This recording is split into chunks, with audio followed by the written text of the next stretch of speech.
there a certain time you need to be out of here? No. Okay. No. All right. I'm going to see just what time it is so we know.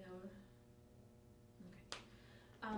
We're going to go ahead and start with the easy questions. Could you please tell me your first and last name and where and when you were born?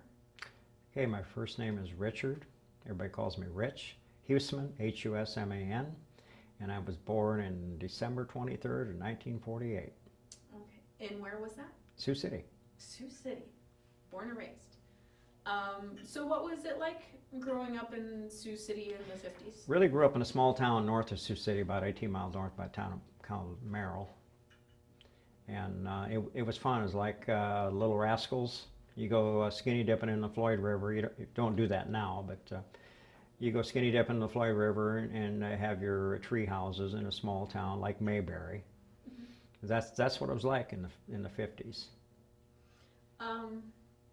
Did you have anybody in your family that was in the military that you know? My brother joined the 2nd Mech way back in probably about middle 50s, 56, 57.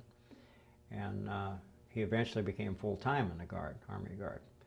And then when I was in high school, he talked to me about joining the Guard so I wouldn't have to be drafted to Vietnam. This would be about 67. So I actually joined the Guard in 67. I'm not sure what the date was, probably May. It was before high school graduation, so I would say April or May is when I joined the Guard of 67. What was the, it was what we were just talking about before we started recording, what was the mentality of joining the National Guard at that time? Of course, when you're in high school, you pay attention to what's going on in the world, and Vietnam was just cranking up then, and I know that in high school, when my friends found out I joined the National Guard, they started calling me Weekend Warrior. And do you have to go Weekend Warrior this weekend? And at that time, we were Selective Reserve Force. We had drill, I think it was twice a month. But my first exposure with the National Guard weekend drills was, I went to 2 of them, and of course I had no equipment, no uniforms, didn't have any training, hadn't been in boot camp. So we basically did scraping of picnic tables for the city of Sioux City out of broken tail training area and painting them. And but that was kind of interesting doing that. Do you remember at any point in your young life when you heard about this thing called Vietnam? Well, I can remember on the news there was always pictures every night. There'd be something on the news about Vietnam, but really didn't understand. They always talked to the Viet Cong guerrillas, they called them back then, and really didn't understand what was going on until we got there. So why, it's also we talked about before we started recording, why did you join the National Guard? So I wouldn't get drafted and sent to Vietnam. That's why I originally joined the National Guard. And then there's the rest of the story. Yeah, then the rest of the story, you don't know it at the time. And I believe we were mobilized in, I think it was May of 68, I believe it was. But in the meantime, after I we had weekend drill the weekend of my graduation, so I talked to the first sergeant and they let me off so I could go graduate from high school. But after high school graduation, I went to boot camp, left on Memorial Day weekend, and went to Fort Leonard Wood, Missouri, and started after that Monday afterwards. Of course, it was Memorial Day, so it was after that, that first week was you get indoctrinated to the military. Did you go to basic training with just National Guard people, or were No, you I was in with it was regular Army basic training. I was sent down there by myself. I rode the bus all the way to Missouri from Sioux City. And it was my first experience being away from home by myself. And when I ended up down there, you were thrown in with the regular Army. And back then, your serial number wasn't your Social Security number, and National Guard was NG, and regular Army was RA, and draftee was US with a prefix on the serial numbers at that time. Of course, now I don't know if they still have it, but then it switched over to your Social Security number. Okay. What kind of things did you learn about it, basic? Well, basically a lot of marching and obeying orders, learn how to fire a weapon, and throw a hand grenade, and force march. I remember we were both do a 20-mile march and then camp out overnight. And I had the flu. And the drill sergeant said I could ride in the meat wagon. The ambulance always followed the formation. And I refused that. I didn't want any special treatment, so I drug my ass along behind everybody in front of the ambulance, but I wouldn't give up. Just every once in a while I'd stop and lose my cookies, but we stuck it out and we survived. Did the drill sergeants ever say, you better learn this because you're going to Vietnam? No, never heard that. I remember Sergeant Warden was the drill sergeant. He was in E7, and we were lined up, just had gotten our equipment, so we were lined up and sitting on the concrete in front of the barracks, and he come over to me and he says, "Son, are you afraid?" And of course my obvious answer was, "No, drill sergeant." And so he got in my face, and "You better well be afraid of me." So whatever you said, it was the wrong answer. Mm-hmm. And it was just the basic to break you down, to build you back up, mm-hmm. is what it was. You didn't realize it at the time, but that's what they were doing. What was your MOS at the time? 63B20, and which was wheeled vehicle mechanic. And then did you go to another training after basic for Yes, I went. AIT? Same facility in Fort Leonard Wood, and it was right next to the airstrip. And I remember our first instructor. He was a black man, but he had red hair, and of course everybody thought that was interesting. And he made a comment on. He says, "She's someplace down in my ancestry. There's an Irishman in there." So, but he was an interesting character. But AIT was. And they pointed out to the regular Army and the draftees, get together with the National Guardsmen, because some of these people have already driven the equipment. They already know about the equipment. And they were pulling up. It was a positive thing to be a National Guardsman. This was in our training. That's the first time ever that I've heard of somebody saying, "Hey, National Guard's here. They can help you." Yeah, the regular Army usually kind of frowns upon the National Guard, but that was the first time I had heard it, and that's probably the last time I had heard it in the AIT. So what did you think about your training? Did you fit well into the military? I got along with everybody, and I can't say I enjoyed it, but it was definitely a learning experience. And when we had not sure what they're called, they were the sticks with pugil sticks, I believe what they were called, when you're doing the bayonet training. And of course I was paired up with a Hawaiian guy, and he was a black belt in karate. And so when we did the pugil sticks, he just beat the crap out of me. And then he helped me up afterwards. And then when we went to hand training, I got him again. And they were always, the instructors were saying, try to help the guy flip you. Well, he didn't need any help. He just flipped me so easy. But he helped me flip him. But it was interesting. And sometimes under his breath, he'd say, "This is bullshit." Mm-hmm. Because he already... Yeah, he already knew it from his training and being a black belt in karate. He would just kind of say, "This is BS, you know." But I think, he may have been good at that, but I'm sure he had other things he could learn. Like how to fix a Humvee. So after training, did you come back to Iowa? Yes, I came back to Iowa, and I came back, and I don't remember going to a single drill. I think right away we were mobilized, and we got ready for loading the equipment up. I was in the party that was going to drive the equipment from Sioux City to Fort Carson. Okay. Well, you had said there's something interesting about your brother was supposed to go, but you went in his place. How did that work? Tell me that story. Well, that was when we were being levied out as replacements. Okay. And he had a family, he had a couple small children, and I suppose that had some bearing on why I went instead of him going. And I was, you know, I had nothing to lose and everything to gain, so that's kind of how I felt through that. I didn't hold anything against him because he was my older brother, but and he stayed at Fort Carson the whole time. So you went to Fort Carson and your job was still a mechanic, Yes, right? still as a mechanic, and there was a time where I pretty well drove the tool van, and then when the mechanics need special tools, they come to the tool van and take them out.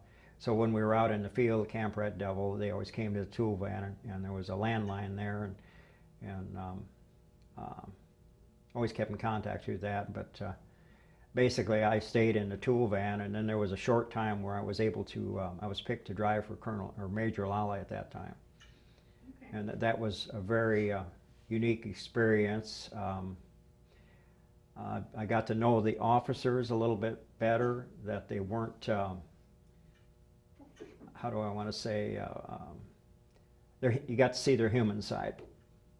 You know, you weren't scared to death of them. You know, they treated you like a young, inexperienced soldier, and Colonel Lally was very good, a very good officer, and he was very good to me as his driver.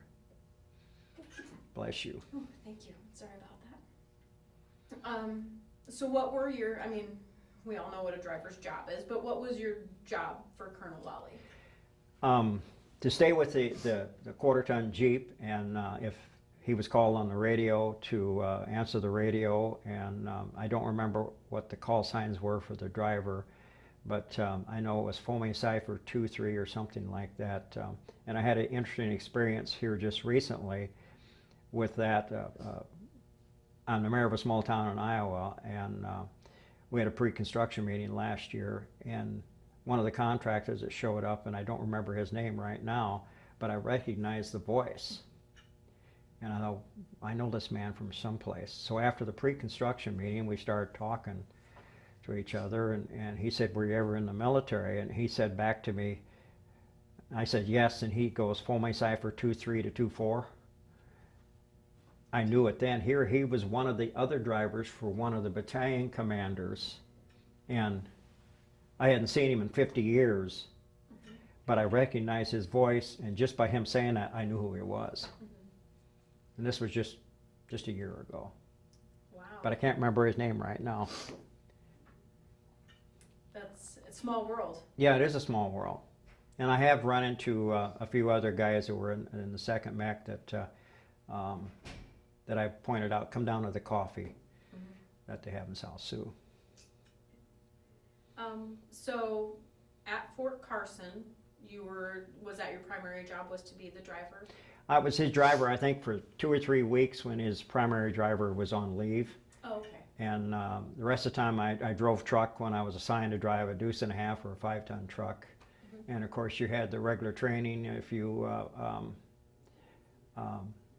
another guardsman was with me, his name was Jim Bowder, he's deceased now, but we would have the tool van, and we'd have set up position to defend the motor pool wherever we were.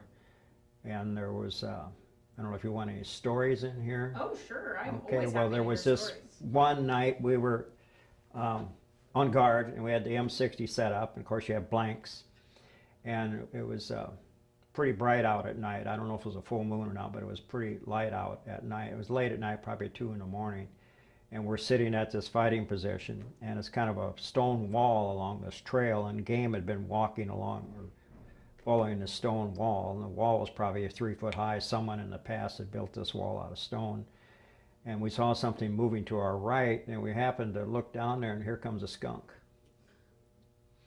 And so we saw the skunk coming, and just briefly thought, do we open up on the skunk? And the answer definitely was no.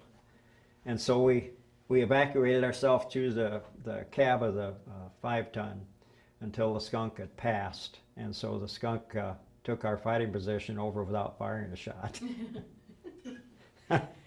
So we got by without smelling like a skunk, and he got by without being angry. But That was one of the funny situations we had at Fort Carson. What other kinds of things would you guys do there? What was the purpose of Fort Carson? Well, at the time was when we went out there, we were mobilized, and I didn't realize it at the time, because when you're a private, everything you hear is filtered down. And we were sent there, and then they started taking us out as replacements. And I got my notice, I think it was in December, and so I came home for a 30-day leave before I went to Vietnam. I left the day President Nixon was sworn into office, is when I left for Vietnam. But when I left, I had the attitude, I'm going to go do this. I'm required to do this. I had no ill will towards anyone at that time. It's just something I have to do.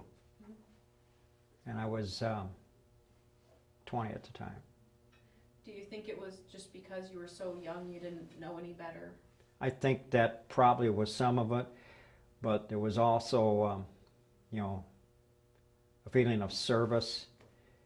At that time, I don't remember, when you're at Fort Carson, you don't have access to TV, so I don't remember the news media and the protests and stuff. I just don't remember that at all. Okay. Do you remember, I remember when we were put together to be sent to Chicago for the Democratic National Convention. I remember that. And with all the equipment was loaded up, and they had concertina wire around the motor pool, and our unit was one of the units that if the rioting persisted in Chicago, we were going to be sent there, but we never were sent. okay. Do you remember when you were younger, when you found out what this thing called Vietnam was? Do you remember? I just remember at the time there was some things going on in Africa too, and they were talking about guerrilla warfare, and I really wasn't sure what guerrilla warfare was, at that time. Yeah, I do remember you answering that one. I should really take notes. Yeah. I knew this would happen. I'm doing so many interviews in one day. Well, I can understand that. So you guys are at Fort Carson. You've done your training, and then you came home and had your 30 days leave. Yes. What was it like while you were home? Were you enjoying every little bit, or was it just... Well, it was, my parents made me sell my car. Oh. And so the last couple days I was home, I had no wheels, and I hitchhiked to the city, to be with friends. And I remember hitchhiking in the snow coming home, and that was, somebody finally picked me up. At that time, you didn't think about anybody picking up your hitchhiking to get to one place to another.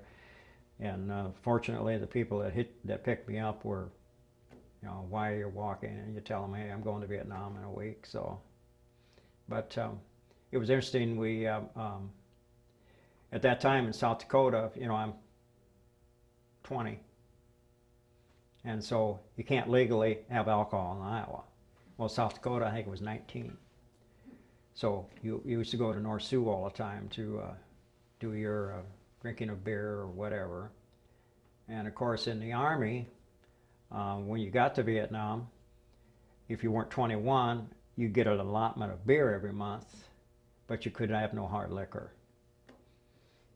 And so it was kind of funny. You're old enough to be over here, but you're not old enough to have hard stuff. Yeah. But I remember meeting a pretty girl over at one of the establishments over in North Sioux City, and it was funny. It was just a casual, I don't remember her name now, just a casual meeting.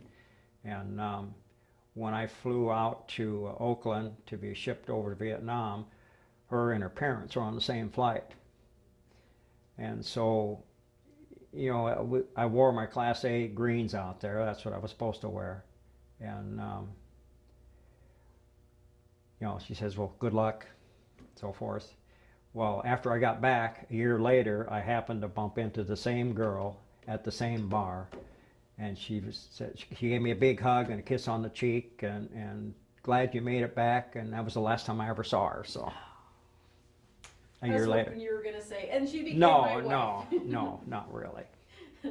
The best is yet to come. Oh, okay. The best is yet to come. I did meet a very nice young lady, and Fortunately, I didn't screw it up. And so Good. we're still married now, so. Okay, well, we'll get to that point. Yeah, okay. Okay, so let's talk a little bit about you're done with your leave. It's time to go to Vietnam. How did you get there? Okay, I left from Sioux City, and my parents brought me to the plane, and my mother didn't want to let me go. And of course, Dad, you know, good luck. And I finally gave Mom a hug and was on the plane. And I flew into, I think I made a stop in Denver, and then went from Denver to Oakland. And I was all by myself. And I stayed at a hotel in Oakland, and then I called for a cab in the morning, and the cabbie knew right where to go. He says, "You going to Vietnam?" I said, "Yeah." He says, "I know where to go." So he took me there, paid the fee, and the reception station, I think that's what they called it. It was a big warehouse, and it was just row after row of double bunks, you know, military bunks. And I don't remember what we processing in, but we processed in. Of course, once you process in, you could not leave the building. You had to stay in that building. And it seemed like we were in that building, you know, it was under 24 hours, and then they came with buses and loaded us up on a 707. Seaboard World was the name on the side of the plane. And we made one stop in Guam or in Hawaii to refuel, and then we flew from Hawaii. And they let us unload, but they wouldn't let us out of a certain area. They kept us all corralled together. And we got back on the plane and we went to Guam. And what was interesting about Guam, they told us over the PA system, no one was supposed to take any pictures. And we really didn't realize why. But when you land there, it was a B-52 base, and it had all these B-52 bombers with the sandbags were 20 plus feet high around these planes. But something black and sleek went scooting down the runway, and I had never seen anything like this before. Well, we didn't know later, until years later, it was an SR-71 is what it was. You know, the high-speed spy plane. But we didn't know what it was. That's why they didn't want us to take pictures. Because the thing didn't exist back then. It did, but it didn't exist, yeah. And I didn't realize that till probably 10 years ago, exactly what that sleek thing was, until they started releasing these pictures of the SR-71. But that's what it was. And then from there we went to Cameron Bay, or not Cameron Bay, but Long Bend. And we always talked about LBJ, which was Long Bend Jail. That's where you went. If you got in big trouble in the military in Vietnam, you went to LBJ, Long Bend Jail. Well, fortunately, I didn't go there, so. Yes. Do you remember what your first impression of Vietnam was? As soon as that door popped open, you could smell it. It was a combination of trash, burnt rubber, garbage. I don't know if you notice right now, but I'm shaking. But, because smell is a very big memory. It was just, years later, I went to a 196 reunion in St. Louis, and there was a Foot Locker there that one of the officers had, and he opened it up, and the same smell come out of that Foot Locker. But it was very unique, and my little stay at LBJ, when I processed in, there was a staff sergeant that come up, looked me up, and he looked me up because we had the same name. His name was Rich Husman. He was from LA. Different middle initial, but they were the guys. He was on his way home, and I was coming in, and some of his friends pointed out, "Hey, no, you're not going home. You're right here. You're coming back in." So he looked me up, and I've never had contact with him ever since then. But he was coming home. I'm surprised the Army didn't screw that one up. That'd have been interesting for him. Yeah. But hold on 1 second for me. Just sure. want to make sure we're all still in focus. Take a little second to do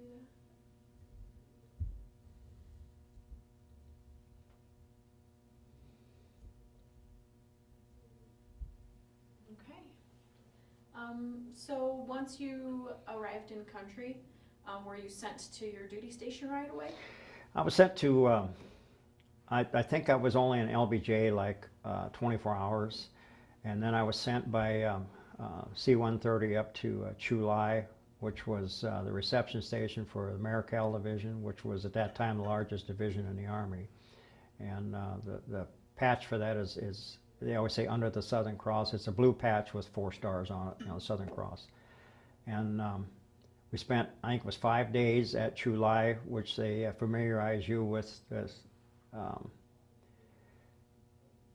some of the customs of the Vietnamese people, and some of the things you should look out for, booby traps, and kind of familiarize you with what you're going on. And at that time, you don't have a weapon at that time. And so we were right on the beach, and they come up, and of course they have detail every day while you're being processed through. And we were told then anybody below the rank of E5 is going to have to will be put on a shit detail. And of course at that time you don't know what a shit detail is. They mean literally. Yeah, exactly. You end up pulling out these third sections of 55-gallon drums and pouring diesel on it and actually burning human waste is what it amounts to. And so we got familiarized with that quite well. And of course, then when you send it to your unit, I was assigned to the 196, 4th to 31st 196 Infantry, and that was at LZ Baldy, which was northern I Corps, about 20 miles west of Da Nang. And we had to ride on a 5-ton truck up there in the back of, it's uncovered in the back, and so they gave me a 1911 45 and 2 clips of ammo. I had never fired a 1911 45. Okay, where's the clip going? You know, that kind of thing. And of course, the driver driving the truck, he's saying, "New meat for Charlie," and he's laughing, "Here comes new meat for Charlie," and we're all green recruits in the back there, just scared to death. And he pulls into a village and goes sees the local mama san and leaves us recruits in the back, and the Vietnamese kids are just crawling all over the truck, and you're scared to death. You know, you don't know what they're saying. And so we finally got to LZ Baldy, and I reported to Top, first sergeant, and he took one look at my orders. "NG, you must be one bad son of a bitch to be sent over here. What the hell did you do to get sent over here?" "Nothing, First Sergeant." Well, of course the word gets out, and so that was my nickname, NG. And most of the people, and I made some very good friends, but I was always called NG, no good. Mm-hmm. And that stuck. That stuck. Did you prove them wrong? Of course I proved them wrong. I went over as a private and come back as an E5, so I proved them wrong. And I remember, of course, we had names for our leadership then. Our motor sergeant at that time, we called him Chicken Man because he would always have us protect him. He was more concerned about his well-being. And our W2 warrant officer at that time, we called him Ducky because he walked like a duck. But that changed. That changed a lot. And I met some lasting friendships. In fact, this summer I met with Steve Scott. We called him Scotty. And he's a lifelong friend. He tells me I saved his life, but I don't remember saving his life. But I do remember a couple of times sitting in rain and water, you know, 17 inches deep with sandbags around us, and the water's filling up the sandbags. You know, we're shivering like I'm shivering now, back to back, watching his other back. But you meet, and it's hard to find some of these guys because you didn't know their name. You only knew them by nickname. And we had a couple of dogs, and the dogs were pups left over from our guard dogs. Mm-hmm. And of course, Vietnamese, that was one of their meat supply was dogs.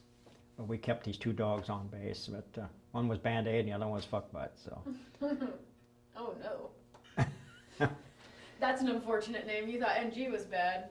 Yeah, but, and with our trucks, my job was to, and we did second and third and even fourth echelon maintenance on our trucks. We're only supposed to do first line maintenance on the trucks, but we couldn't get parts, and what we would do is when the ARVN troops would break down, they would abandon their vehicle, and we would sneak out and grab that truck with the wrecker and bring the truck back, and whatever parts we couldn't salvage went to the South China Sea.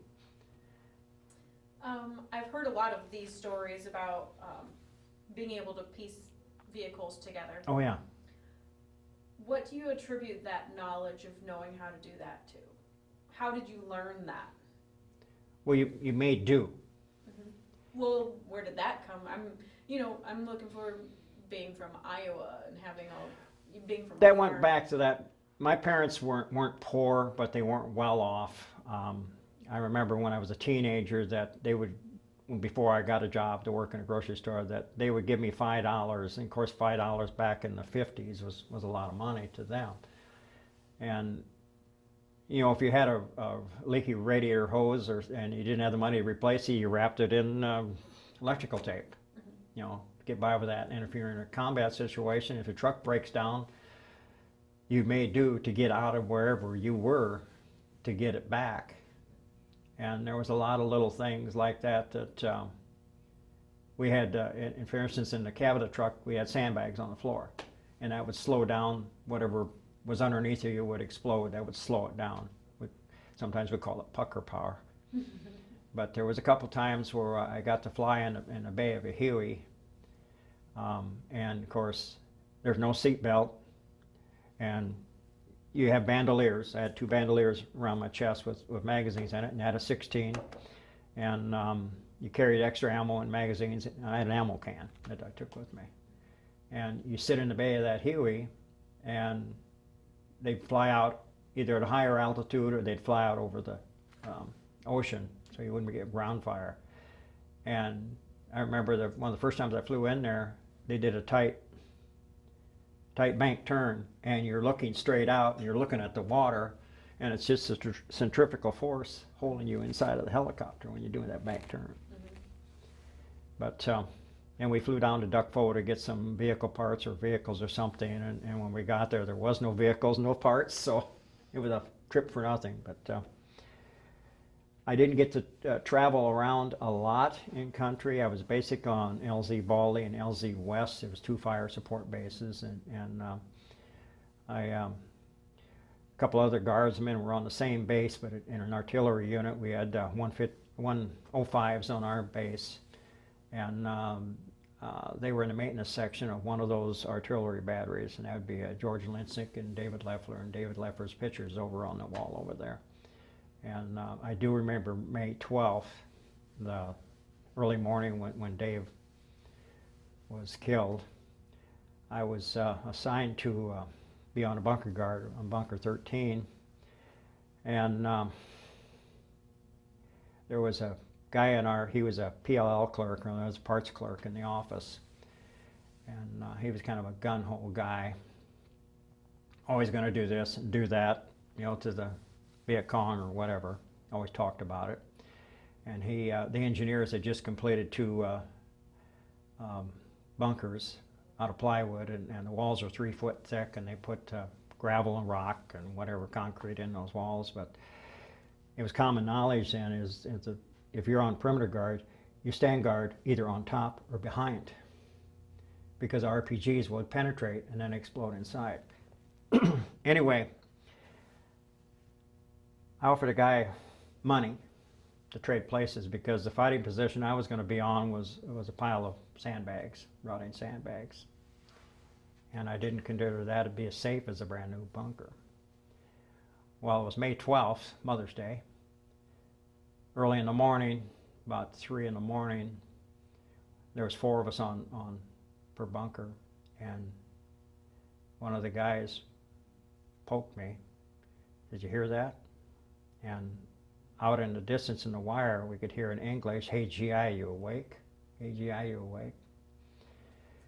So we returned fire with our 16s. And I was standing behind the bunker at that time, and they fired an RPG at our position. And I remember seeing it. It was like a ball of fire coming at me. Well, it hit sandbags in front of me. It wounded several of the guys that I was with, just knocked me down. And I lost partial hearing because of that explosion, but I didn't receive any open wounds because of it. And of course I returned fire, and one of the Vietnamese bad guys had a satchel charge, and it exploded and blew him apart. And the next day his insides were in the wire, and legs are laying there in his torso. And of course it doesn't look real at the time. But I think we had 3 zappers. We call them zapper teams. There was 3 in a team.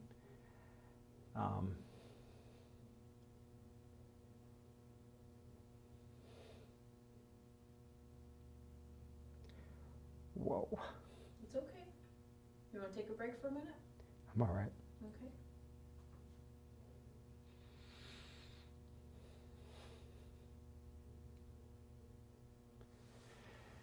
Anyway, with the guy that brought it to my attention that they were calling out to us, he was wounded in right here in the arm, and of course we had that stupid bandage in the pack, you know, put that in there, and then I pulled his arm up like that. He says, "Keep those SOBs off us." And so I continued to fire, and I don't know what happened to the other 2 guys who were on the bunker with us. I really don't remember, but I didn't go in the bunker. We stayed out.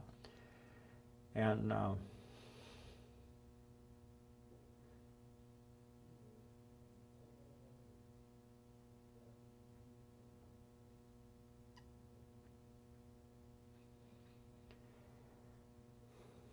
the bunker I wanted to go to, where this window Weston was, they were inside the bunker, all 4 of them. And they hit it with an RPG, and all 4 were killed. And for a long time, I had survivor's guilt. You know, why was I spared? And they lost their lives. And I've thought I've pretty well gotten over that, but as you can tell, I haven't. And I probably never will, but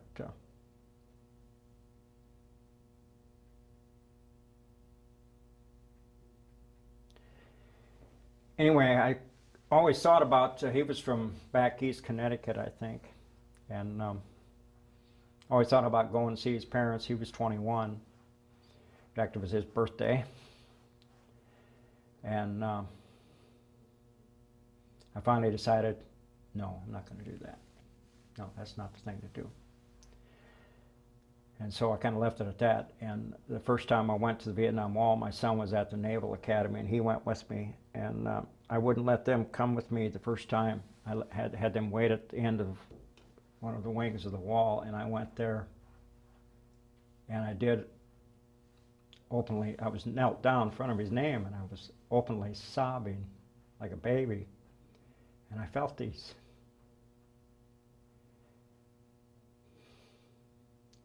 hands on my shoulder. It was other Vietnam vets.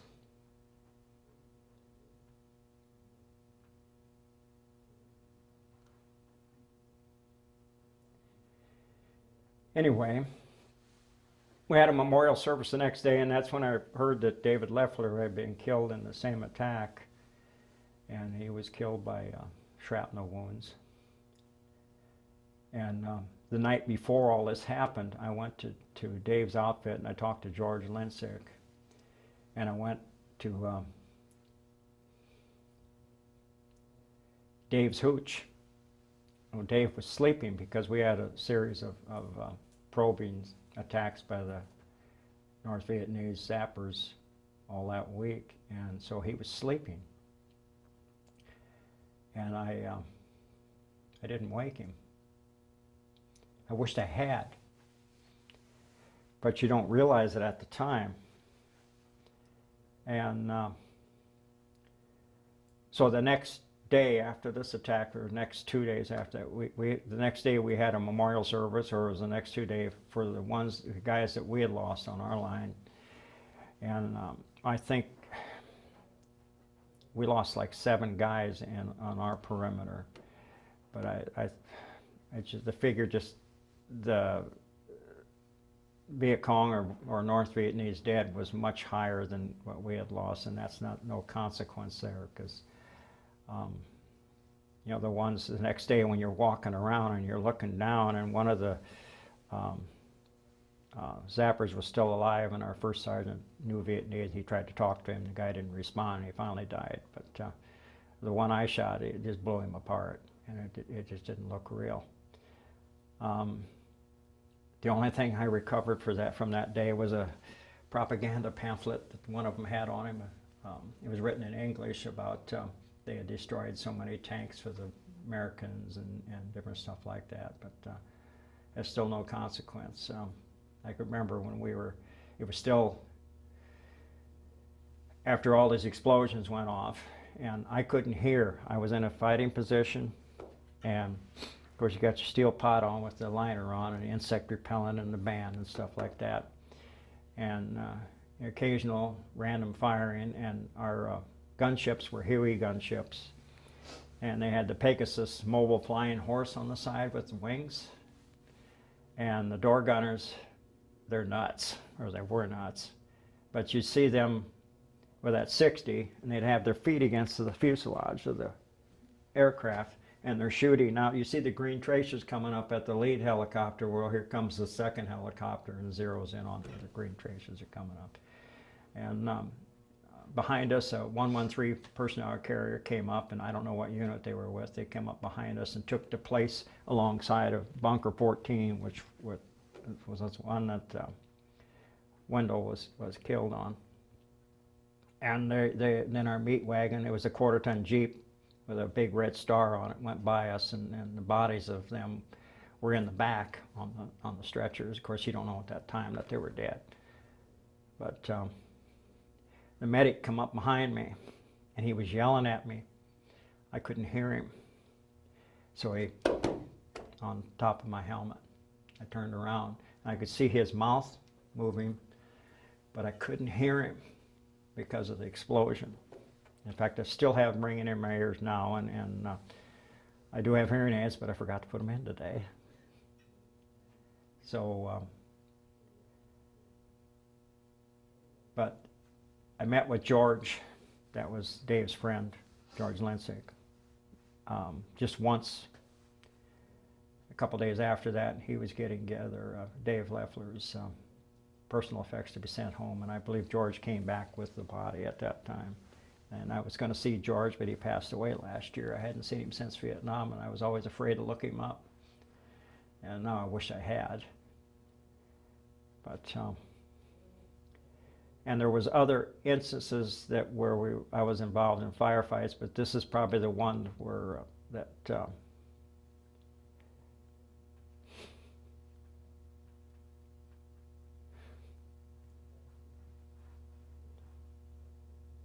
really makes it tough. Sometimes I scare the hell out of my wife. But anyway, where should we go from here? Well, let's take a minute since you moved a tiny bit, and I'm going to refocus.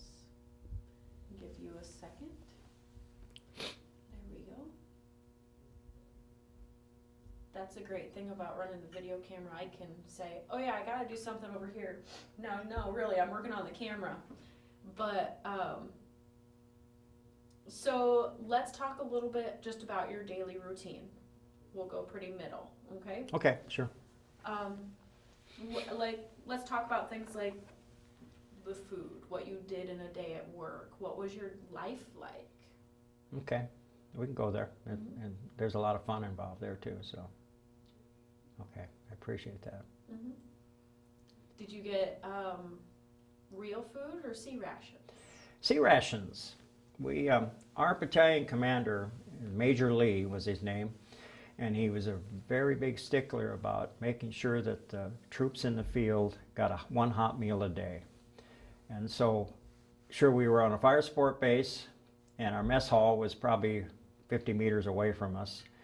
But I remember going up there once and getting a hot meal. The rest of the times it was C rations or Lurp packs. This is before meals ready to eat. This was Lurp pack. Chili con carne was great. We had a settling torch. I would heat the water in my steel pot, and you put it in that bag, and chili con carne, it was great. I went over, I weighed 185 pounds. When I come home, I was 170 pounds. But all of my meals were C rations, and I didn't smoke, so that little 5 packs of cigarette, you traded that for fruit cocktail, pears, peaches, whatever you could in there, and you never ate the pound cake because it was like a wad of dough in a can. And it would always leave a big knot in your stomach. It was like eating a wad of dough, was what it was like eating. And I remember one time, I think the date was the Korean War vintage for the C rations, so they were old. And I had a Hershey's bar, a little Hershey's bar, and it was supposed to be black chocolate, dark chocolate. The chocolate was so old, it was white. I ate it anyway, because it was good. But most time, and there was no, you got up, you found something to eat, and you were on duty 24 hours a day. The only time you got 4 hours off is if you did perimeter guard the night before. The next morning, most of the time, there was nobody on the perimeter. They just have a roving patrol during the daytime because there was nothing going on. The helicopters are always flying around, so there was nothing going on. Only when it got dark is when you were on perimeter guard. And it wasn't every night you were on perimeter guard. Of course, if you're being mortared or rocketed, you're got your weapon and you're hiding in a hole someplace. But you got up, you had something to eat, and when you first got there, the guys that were E5s or above had a separate hooch to be in, and a lot of the guys played cards all night. I didn't play cards, but most of the time we were in a platoon size shelter, which was a plywood frame with this tent thrown over, and in the daytime the sides were rolled up and you had plywood floor, and once a month you dieseled the floor with diesel fuel to keep snakes and insects out. Didn't you guys have scorpions there? I don't remember scorpion. I remember snakes. Spiders. And other kind of nasty Things that stuff. do this. Yeah. I remember being on bunker guard one time, and we used to tie our pant legs shut. You didn't blouse them, but you would tie them shut, and you rolled down your sleeves. You had the jungle fatigues. They weren't camis. They were OD in color, but they were a different variety. And you snapped the. And I had this, something was crawling up my left arm, and it was a beetle about the size of my watch. But you get up, you have something to eat, and then you automatically went on duty, and you were assigned to do maintenance. You had to pack wheel bearings, and we would take the trucks that were blowing up, from running over mines or mortar attack or whatever, and we would take the parts off of them and rebuild another truck. And our trucks were used to haul supplies from Chu Lai to our fire support base, so that was our main duty. There was one time I took when I finally made E5, I took a second lieutenant down to bring payroll back, and we were so late, the Marines kept trying to stop us when we crossed the bridge crossing because it was getting dark and it wasn't safe on what we called Highway 1. And it wasn't all blacktop then. Of course, there was mines planted by the Viet Cong. And we got back to LZ Baldy, and it was almost completely dark then. And you had to drive with blackout markers, not with headlights. Oh, yeah. Mm-hmm. And I think Baldy was probably 50 miles from Chu Lai. So it was quite a hairy ride. And when we got back the next day, we found out we had driven over a landmine, but our quarter ton wasn't heavy enough to set it off. About how fast do you think you got to go? 45. That's pretty good. Pretty good clip. The old Ford Mutt was pretty unstable. It had a tendency to flip over because it had independent. Mm-hmm. That's probably one of the reasons why you can't buy them now, is because they got rid of them all. But I never did go for payroll again after that. I said, no, I don't want any part of that.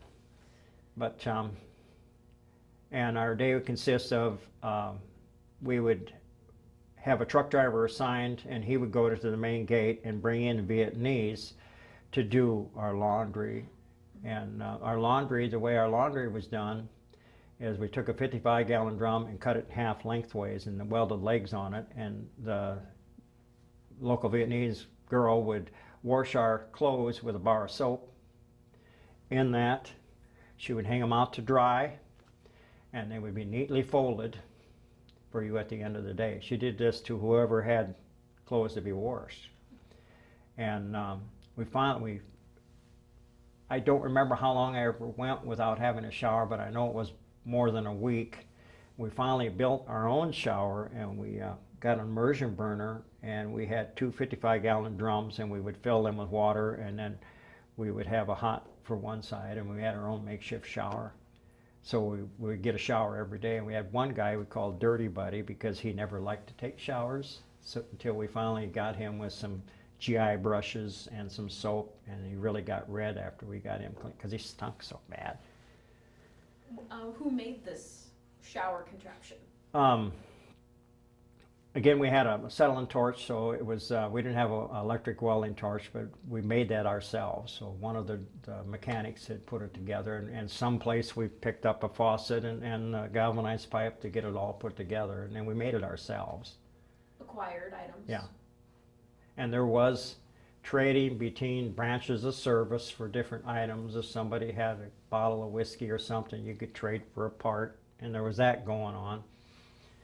But and so at the end of the day, some of the guys, the size of the shelter would come down, and so, and I slept with my 16 with a round in chamber, and I had an old army cot. That's what I slept on. I took a poncho liner and made a half-ass curtain, so it looked kind of like home, and you turn your footlocker up on the side and hung your Playmate picture on there, and we had a rabbit, inflatable rabbit that we called Abbott's Rabbit, and it was sent to him by a girlfriend, and so each one of us had a different girlfriend sent a different piece of an undergarment we put on that rabbit. So we had nylons on the ears and a bra on the rabbit and panties on the rabbit, so it was an interesting little rabbit. But did you have a lady friend back home at the time? I did not. I had received one of these Dear John letters,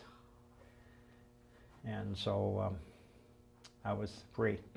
Mm-hmm. And there was, when I left, there was really nothing serious other than I had been dating this girl, and her dad he didn't like military guys, and he pretty well met me at the door, don't ever come back, so that kind of thing. So it was nothing new. So you had a little hooch area though. Yeah. That if you there was like 20 of us in this shelter. Mm-hmm. Was it like a GP medium or Yeah. something? And then as you made rank, then when you made A5, you were put in a different shelter, mm-hmm. and that was up the hill. So if you made rank, you went up the hill. You mentioned that there was trading. Yeah. Do you ever remember like a really good trade that you were able to? No, I don't. facilitate? I didn't get involved in any of that. I don't really remember too much about that. Let's see. How about like, would your parents ever send you like care packages? Oh Or yeah, when you got care packages of cookies, and I've got a lot of them, you would always share with your closest friends. There was always someone receiving something from home, and a mail call. We didn't have email.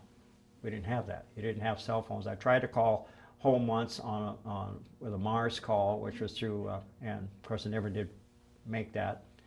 But a letter from home was like gold. And I remember before I left to come back, we were in Chu Lai, and I took most of those letters, and I dug a little hole in the sand, then I burnt them, then buried the ashes. I didn't bring all the letters home. I burned a lot of that stuff. Why? Just for the sake of not carrying Just to it? get rid of it, and I didn't want anyone else to come across it. I didn't want the Vietnamese to find this stuff buried sometime and down the future, and okay, well, he's from Iowa, that kind of stuff. That's actually pretty smart. So, but there's one, when we left LZ Baldy, we came back to Chu Lai. This was probably about 3 months before I come home, and we got back to Chu Lai, and we were right on the beach next to the CBs, and I was an E5 by then, and I had two guys. There were two of my mechanics, and I don't remember their name, other than one name was Bowling, the other one I don't remember. I called him blonde-haired bitch. That was his nickname, and I don't remember Bowling's nickname. Anyway, they had a bottle of Seagram 7, and this mud puddle was probably 25 feet wide and 100 feet long, and probably about this deep, about 18 inches deep. And they went out, and most of the time on duty, we wore just our pants, our fatigue pants, and we went without a shirt. And so they're out there sitting, and it's first thing in the morning, and they're sitting drinking right out of the bottle of Seagrams. And so I went over to the side because I was concerned about some officer coming along, and they're going to get an Article 15, drinking on, they're supposed to be on duty, they're drinking on duty. And so I went to the edge of the mud puddle, and they knew I wasn't going to walk out there and grab them. And they were bigger than I was anyway. And they're sitting there, fuck you, NG. You know, that's, get your ass up here, no, fuck you, NG. And so I talked to one of the drivers of the 5 tons, and I says, make a high-speed pass right past them. So by that time, there was officers standing up on the hill. And my guys are lined up along the other side. Here comes this 5 ton, about 30 miles an hour. Just covers them with sand and mud and muck. You got sand in our booze. And what is great about the whole story is the booze disappeared, they showered, they went to bed, nobody got an Article 15, nobody got in trouble. It was just one of those humorous situations which was diffused by something funny. Mm-hmm. And I often wondered, do they think about that? Do they, you know, wherever they're at, do they actually think back when this guy called NG had a 5 ton truck make a pass at them and they didn't get an Article 15? Because they could have. They could have. They very well could have. But what's interesting about, I didn't know, I had heard rumors that we were going to be demobilized. And I had, while I was on Baldy, I had a second lieutenant who was in the Guard, and I don't remember his name. Colonel Ollie was going to try to find out who that was. It was assigned to 196, and he was also a National Guard. And he had talked to me, and I often wondered what happened to him. Evidently, he survived. But I didn't know. I knew we were going to be demobilized, but I didn't know until the day before I left that I was going home. And my friend Steve Scott, the one that I'm still friends with, he took me to the airport, and we said our goodbyes there. He doesn't remember too much about that, but it was a good goodbye there. But what was interesting about our position on Chu Lai, that's where all the line companies were brought in for stand down. If they've been out in the jungle for 30 days or 2 weeks, whatever it is, they were brought in there, and so we would have Australian bands and singing groups would perform there. So we got to see some pretty good entertainment, some pretty tacky entertainment, but it was kind of an interesting situation. And we did have one incident between whites and blacks, but that's not where over the Confederate flag and American flag, but that's not worth even going into. That was diffused real quick. We just took the Confederate flag down. That sounds familiar. Yeah.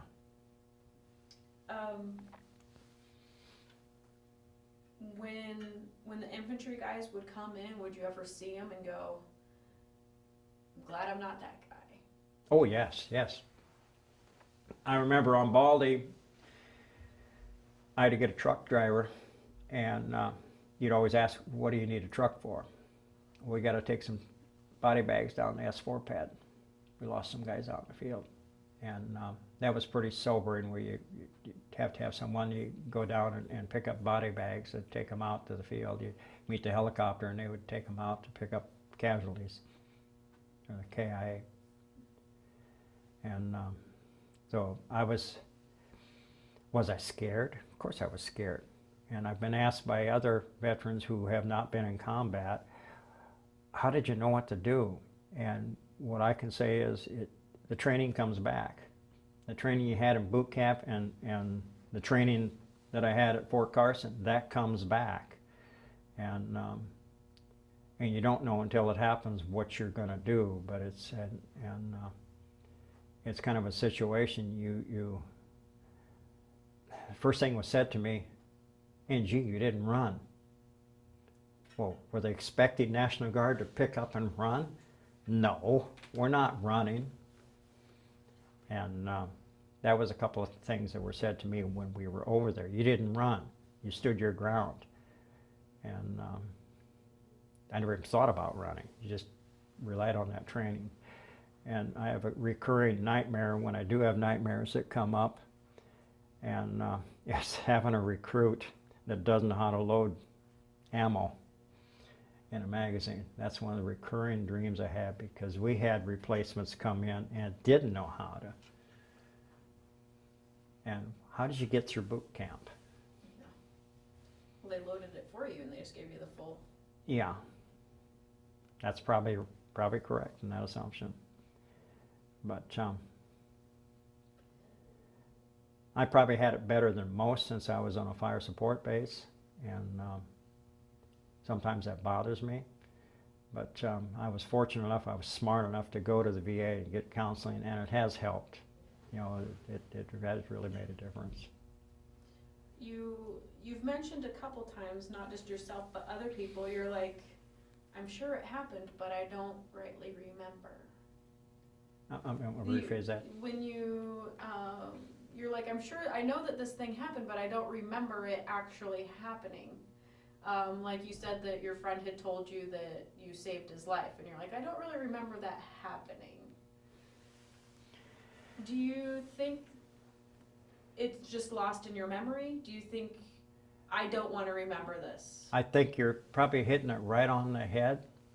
You know, I May 12th, I can't forget that. I can't forget that because, and not only because David Leffler was killed on the same LZ at the same time, but a guy I wanted to switch places with and offered him money to switch places died instead of me, where if he would have switched places, maybe I wouldn't have died. Maybe I would have been on the outside and kept the other three guys. Might have been to save them. I don't know. A divine providence there. But it is a possibility that there was some other instances that I was involved in where I don't want to remember. And and my counselor has tried to bring things like that out and I pretty well started to learn how to cope low-flying helicopters, low-flying jets, sirens, explosions, stuff like that, set off the stuff. And my wife goes nuts when I hear a Chinook fly over.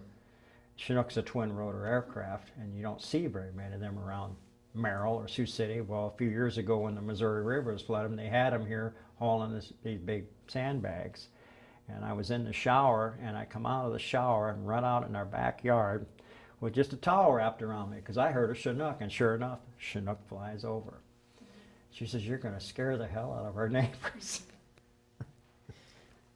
Well, the Chinook scared the hell out of you. But every time I hear a distant helicopter, I'm outside to look up to see what that helicopter is. In the same way with low-flying aircraft. My son flies the Harrier jump jet for the Marine Corps, and we've had a lot of good experiences with my son.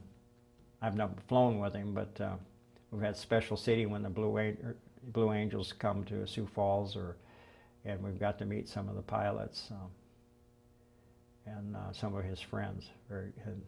It's interesting, as soon as they find out you're a Vietnam vet, they want to shake your hand.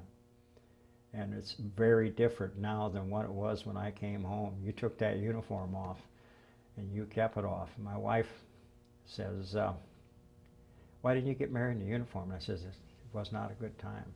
And when the camera's off, I'll show you a picture. But I was going to add on those with Steve telling me that. My son was with me, it's the one that's a major in the Marine Corps, when we got to meet Steve, and he was telling Andy's my son, who's telling Andy that your dad saved my life, and he really never didn't. And I didn't say anything at the time, but after we left there and I talked to my son, I says, Andy, I really don't remember doing that. And I'm sure it had to do with telling him to get down, or with an explosion or incoming or whatever. That's probably what it was, but I just don't remember it. Maybe it's a good thing I don't remember it. I do remember a red light off our perimeter, and this is one of the times where I scared the hell out of my wife. In our home, our bedroom was right across the hall from our bathroom, and we had a vertical electric heater in that bathroom. And of course, if you're going to take a shower, you want it warm in there, so we would turn the heater on. Well, heater has a red light, and it was early in the morning, and I shot out of bed,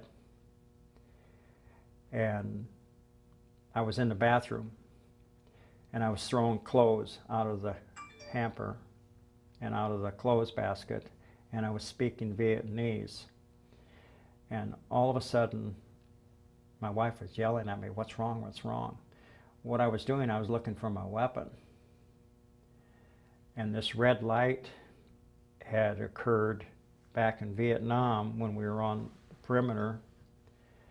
There was a red light appeared probably 100 meters out, and I called in mortars on it over the landline. And we never did find out. We never did find any debris or any bodies the next day when we did a sweep through that area. But that was the red light that I was seeing in my subconscious on that heater. And I have some friends at the health club that are Vietnamese, and they tell me my Vietnamese sucks. But so I don't know what that triggered. And I do have weapons in my house, but most of the time they're locked up, and I like to target shoot, but I don't hunt. I haven't hunted since I came back from Vietnam. I don't shoot animals, but I do like to target shoot.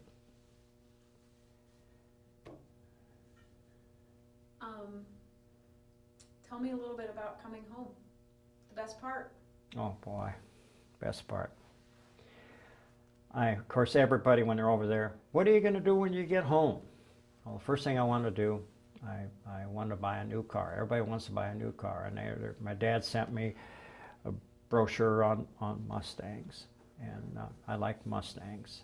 And so I got home. It was 46, not that anybody's counting, 46 years ago this Thanksgiving that I came home, the night before Thanksgiving. And that morning of Thanksgiving, first thing I do, I put on my jungle fatigues.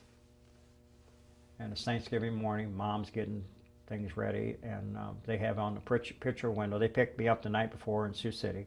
They have on the picture window, "Welcome home, Don and Rich." And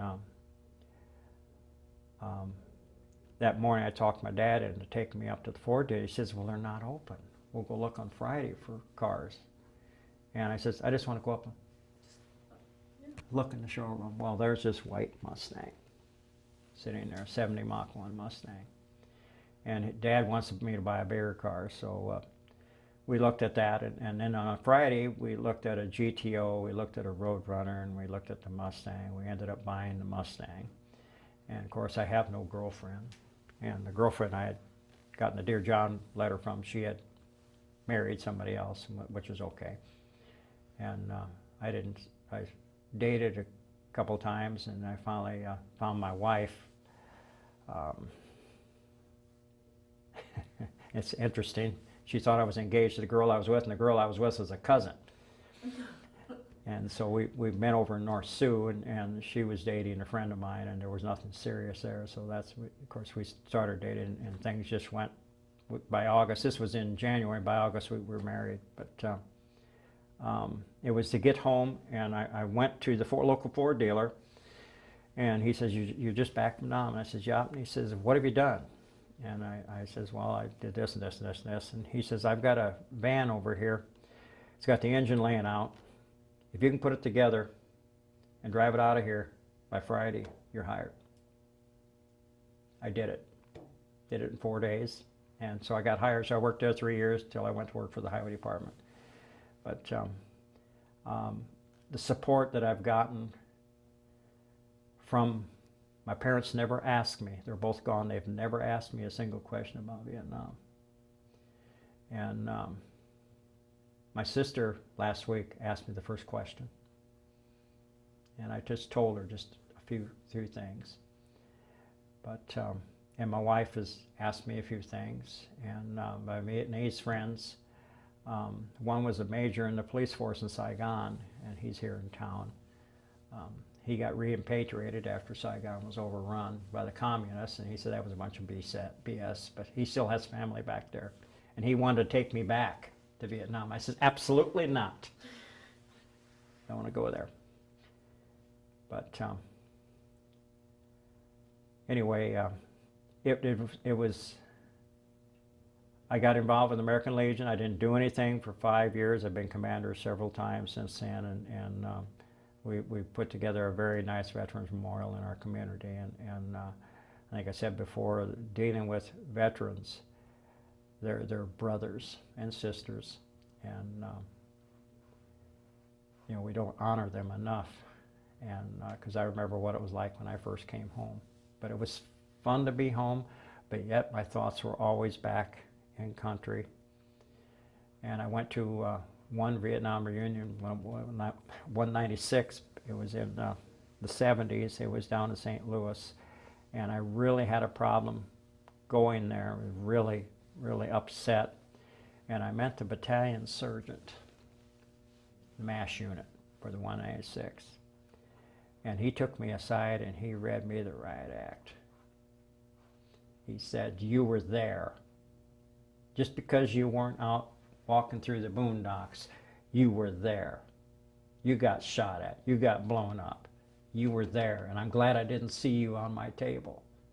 And he had a ponytail. He's a surgeon someplace down in Arizona. But I'll never forget that, and that helped. That helped, because I was really, why did I survive? And maybe that's why I've been involved so much with my community and doing different things. That you got to do that extra, because you were spared. You got to do that extra. So I'm doing the extra. Good. I think we're about to wrap up. Is there anything that I did not ask about that you wanted to talk about? I think we probably pretty well, I know once we leave here, I'll think of something. Yep, that's just how it goes. It'll never be Yeah. perfect. And I always leave here and go, oh, I wish I would have asked. Oh, I do have one pretty standard question. If you were given the opportunity to go back, would you do it again? I do it in a heartbeat, Why is that? because I'm an American soldier. You know, you take that oath when you're sworn in, you're never sworn out. You know, say, you've heard this before, you've probably heard it. Once a Marine, always a Marine. Once an American soldier, always American soldier. What would you go back and tell that 17-year-old kid that just wants to join the National Guard so he doesn't have to go to Vietnam? He wouldn't understand. I'm not that same person. You know, it changes you. You know, I'm not the same person I was that went into boot camp thinking, okay, I'm going to be here 6 months and I'm going to be out. You know, that was the attitude back then. And I would like to thank those drill sergeants, if they were still alive. Thank you for instilling that training. And that's why, you know, I love these guys. Colonel Lowley, he's special. Ray Ramirez is special. I almost joined the Guard again with both of my sons when they were seniors in high school. Ray was first shirt up in Lamar's. Almost joined it again. My first sight of Ray Ramirez, he was sitting there and they had a .45 caliber submachine gun. This is World War II vintage, and this was back in '68 when I first got in. You know, don't tell these guys that, but I love these guys. They are special, very special. And that's why, you know, every time, I didn't make this coffee last week, but that's why I try to make every single coffee, because the time's going to come when they're going to be gone. You're not going to be there to listen to their stories. But they're so special. And maybe for them, you're that person to talk to if they choose not to talk to other people. And my counselor at the vet center, she says, I told her, I said, I didn't start going to the vet center until 5 years ago. I never used any of my VA benefits. And I get a little disability for my hearing now and post-traumatic stress. And I had to go up and talk to a psychologist and a psychiatrist up at the VA. And I wasn't in there 5 minutes and says, you definitely got post-traumatic stress. Well, duh. My attorney at home, he's a Vietnam vet also. He says, are you faking it? I says, where are you coming from? You think I can fake that? No. But anybody that's served in the military, and I don't care if it's National Guard or Air Guard or regular service, each one of us is given a job, and you do your job to the best of your ability, and you should be honored for that service. And it's unfortunately the American public doesn't do that. My youngest daughter lives in Sydney, Australia. She's 31. She's an architect, designer, and she says that the Australians honor their veterans so much better than what we do. Her job now is she's designing a retirement home for veterans with a health club underneath. And fortunately, she's able to come back to the States a couple times a year. She's got dual citizenship. But she comes back and rides with Dad on ragbri. I don't know if you know what ragbri is. Oh, yeah. Okay. And last year, not this year, but the year before, all my kids were back, and we went, and I got my picture in the Des Moines Register, and I was riding a trike, and I had all the branch service flags off the back of that trike. I got USA Spirit Award because it was to honor our military. It wasn't to honor me, it was an honor of the military, our service guys. And all of my closest friends are prior military. And most of them are National Guard. So, any other questions? I don't think so. I do have one picture to show you.